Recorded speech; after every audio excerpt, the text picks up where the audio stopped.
आज मैं आपको रासायनिक समीकरण लिखने का तरीका सिखाऊंगा।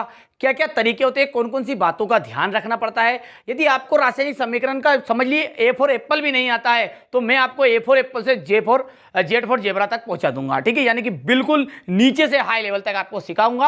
आज के बाद में आप कोई सा भी रासायनिक समीकरण है बिल्कुल चुटकियों में लिख पाओगे। तो भैया बातें बड़ी बड़ी मत करो, फटाफट से वीडियो करेंगे स्टार्ट। देखते हैं, समझते हैं किस तरह से आपको रासायनिक समीकरण को समझने के लिए दो बातों को आपको अच्छे समझना पड़ेगा।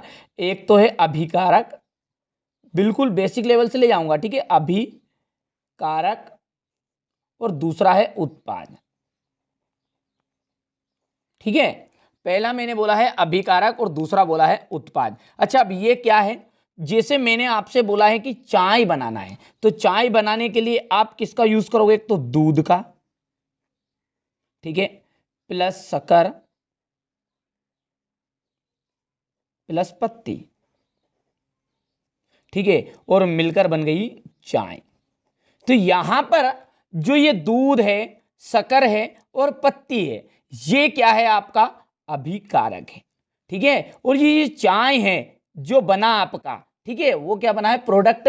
वो प्रोडक्ट बना है आपका चाय और उसे कहते हैं उत्पाद। ठीक है, तो यदि डेफिनेशन के रूप में आपसे कोई पूछे कि अभिकारक वास्तव में है क्या, देखिए ये अभिक्रिया में भाग ले रहे हैं, तो हम बोलेंगे कि अभिक्रिया में भाग लेने वाले तत्वों को क्या कहते हैं? अभिकारक कहते हैं। क्या कर रहे हैं? ये अभिक्रिया में भाग ले रहे हैं। और ये क्या कर रहे हैं? अभिक्रिया के फलस्वरूप या परिणाम स्वरूप बन रहे हैं। तो अभिक्रिया में भाग लेने वाले तत्वों को अभिकारक और अभिक्रिया के परिणाम स्वरूप बनने वाले तत्वों को उत्पाद कहा जाता है। ठीक है, ये तो मैंने आपको एक देसी अंदाज में बताया, लेकिन अब जब साइंस की लैंग्वेज में आप बोलोगे तो ये जो तरीका है इसको बस सूत्रों के द्वारा लिखते हैं और प्रतीकों के द्वारा लिखते हैं। जैसे दो एग्जांपल लिख रहा हूं मैं आपके सामने, समझ जाना आप। ठीक है, अब यहां पर देखिए, पहला लिखा है मैंने सी यानी कि कार्बन प्लस O2 यानी ऑक्सीजन, ठीक है, और यहां पर बन गया क्या? आपका कार्बन डाइऑक्साइड। ठीक है, एक और दूसरा एग्जांपल भी लिख सकते हैं अपन, मैग्नीशियम प्लस ऑक्सीजन, ठीक है, क्या बना मिलकर? Magnesium oxide. ठीक है, यहां से अब आप बातों को समझने का प्रयास करना है। ठीक है, ये जो अभिक्रिया मैंने दोनों अभिक्रियाएं लिखी जिसमें जो अभिकारक है, ठीक है, वो इस दिशा में है, देख लीजिए, और उत्पाद जो है, ठीक है, वो यहां पर लिखा है। दोनों में आपने समझ लिया। ठीक है, तो यहां से आपको कुछ बातें याद रखनी है, अच्छे से नोट करनी है कि ठीक है, सबसे पहली बात है कि ठीक है, जो अभिकारक है और उत्पाद है, ठीक है, इधर वाली दिशा वाले क्या है? अभिकारक, ये क्या है? आपके उत्पाद है। तो अभिकारक और उत्पाद दोनों में जो परिवर्तन हुआ, ठीक है, यानी कि यहां पर दूध, शक्कर और पत्ती से मिलकर क्या बनी? चाय बनी। तो इन दोनों के बीच में आपने एक निशान लगाया और इसको क्या बोलते हैं? तीर का निशान। पहला नियम यही है, तरीका। ठीक है, क्या है तरीका? पहला कि अभिकारकों एवं उत्पाद में होने वाले परिवर्तनों को एक तीर के निशान के द्वारा दर्शाया जाता है। अब ये जो तीर का निशान है, इसका सिरा किस तरफ है? सिरा, ये बताइए, सिरा बोलते हैं यानी कि इसका मुंह। ठीक है, तो ये सिरा किस तरफ है? उत्पाद की ओर। ठीक है, हमेशा जो तीर का निशान है उसका सिरा उत्पाद की ओर होगा। मैंने दो बता दिए, बिल्कुल अच्छे समझ में आना चाहिए। ठीक है, क्या बोला है? पहला पॉइंट कि ठीक है, अभिकारक और उत्पाद के बीच में क्या लगाते हैं? तीर का निशान लगाते हैं। दूसरी बात बताई मैंने कि जो सिरा है तीर का, ठीक है, वो उत्पाद की ओर होता है। तीसरी बात नोट करिएगा, ठीक है, अभिकारक जो, देखिए, इसे हम कहते हैं LHS साइट, कहते हैं इस साइट को, और इस दिशा को कहते हैं हम RHS साइट। ठीक है, कहते भैया। तो जो LHS है उसे हम यदि हिंदी की बात करें तो इसे कहते हैं बाई ओर। क्या कहते हैं? बाई ओर, यानी कि बाया। ठीक है, और ये दाया।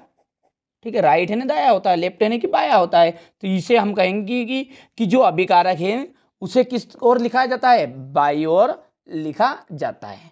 और उत्पाद को दाई ओर लिखा जाता है। नोट करते जाइएगा, ठीक है। 4 पॉइंट हो गए। एक तो तीसरा पॉइंट हो गया कि बाई ओर लिखते हैं और इसको दाई ओर लिखते हैं। बस एक अंतिम, ठीक है, यही तरीका है। कोई सा ही समीकरण हो आप लिख सकते हो, ठीक है। 4 बातें तो हो चुकी है, 5वीं अंतिम जो बात है, ठीक है, इसमें एक वर्ड और यूज होता है, उत्प्रेरक। अब ये उत्प्रेरक क्या है? जो अभिक्रिया में भाग नहीं लेता लेकिन अभिक्रिया को पूर्ण कराने में मदद करता है। जैसे इसको आप एक एग्जाम्पल के द्वारा समझिए। जैसे कोई भी एक बच्चा है, स्कूल में बैठे हैं 2-4 बच्चे जो भी बैठे हैं, ठीक है, उनमें से जो एक स्टूडेंट है उसको छुट्टी लेनी है, ठीक है। अब उसकी हिम्मत नहीं हो रही साहब कि वो सर को डायरेक्टली बोल दे सर मेरे को छुट्टी चाहिए, ठीक है। तो पीछे से क्या करेगा, दूसरे स्टूडेंट को ठुस्सा मारेगा। तू बोल दे यार कि छुट्टी दे दे सर, ले चल चल बोल दे तू सर को टॉयलेट की छुट्टी मिल जाए। तो यानी कि कहने का मतलब है कि वो अभिक्रिया में भाग नहीं ले रहा है, ठीक है। वो सर से नहीं कहेगा लेकिन वो दूसरे को उत्साह रहा है, ठीक है, उकसा रहा है, ले ले तू बोल दे यार, ठीक है। तो ये जो है वही उत्प्रेरक कहलाता है कि जो अभिक्रिया में भाग नहीं लेता लेकिन उसको पूर्ण करने में मदद करता है। तो ये जो तीर का निशान है इसके ऊपर किसको लिखते हैं? उत्प्रेरक को लिखते हैं। अब ये उत्प्रेरक कुछ भी हो सकता है, प्रकाश हो सकती है, उष्मा हो सकती है, ठीक है, कुछ भी हो सकता है, ठीक है। तो ये 4-5 बातें हैं जो मैंने यहाँ पर देख लीजिए आपको बताई है, ठीक है। फिर इसके बाद में 1-2 एग्जाम्पल लिखना सीखेंगे, ठीक है। यहाँ से देखिए ये यानी कि रासायनिक समीकरण को लिखते समय कौन कौन सी सावधानी रखनी चाहिए, कौन से लिखने का तरीका है, ठीक है, ये देख लीजिए। यहाँ से मैंने नोट कर लिए ये बिंदु, आप इन्हें अच्छे से आप कंप्लीट कर सकते हैं। अब 1-2 एग्जाम्पल के द्वारा इसे अच्छे से हम समझ लेते हैं, ठीक है। यहाँ से हम 1-2 एग्जाम्पल के द्वारा लिखते हैं। जैसे मैंने बोला आपसे कि जिंक है J10, ठीक है, क्या बोल दिया है, एक जिंक है और जिंक जो है वो हाइड्रोजन सल्फेट से क्रिया करता है, यानी कि तनु सल्फ्यूरिक अम्ल बोलते हैं हम इसे, तनु सल्फ्यूरिक अम्ल H2SO4, और इससे अभिक्रिया की इसने तो क्या बना है, जिंक सल्फेट। तो जिंक सल्फेट, सल्फेट ये है और जिंक ये है, तो ये J10SO4 और प्लस करके क्या बचा है H2। तो बस ये जो तीर का निशान है ये इसका तरीका है, ये अभिकारक है, ये उत्पाद है। बस ये चीज़ें आप याद रखोगे, ध्यान से समझोगे तो रासायनिक समीकरण को लिख सकते हो, ठीक है। अगले वीडियो में हम जानेंगे कि रासायनिक समीकरण जो होता है वो मैंने 2 एग्जाम्पल लिखे, यहाँ पर मैं उनकी चर्चा नहीं कर रहा हूँ, ठीक है। ये 2 एग्जाम्पल लिखे, देखिए इसमें से ये राइट वाला है, ध्यान दीजिएगा, जिसमें कई बच्चे बीच में छोड़ के चले होंगे गलत समझकर, पर मैंने हाथ करके गलत लिखा है, ठीक है। ये पहला राइट है और ये दूसरा क्या है आपका गलत है। क्यों गलत है? क्योंकि ये जो एग्जाम्पल है ये है संतुलित और ये है आपका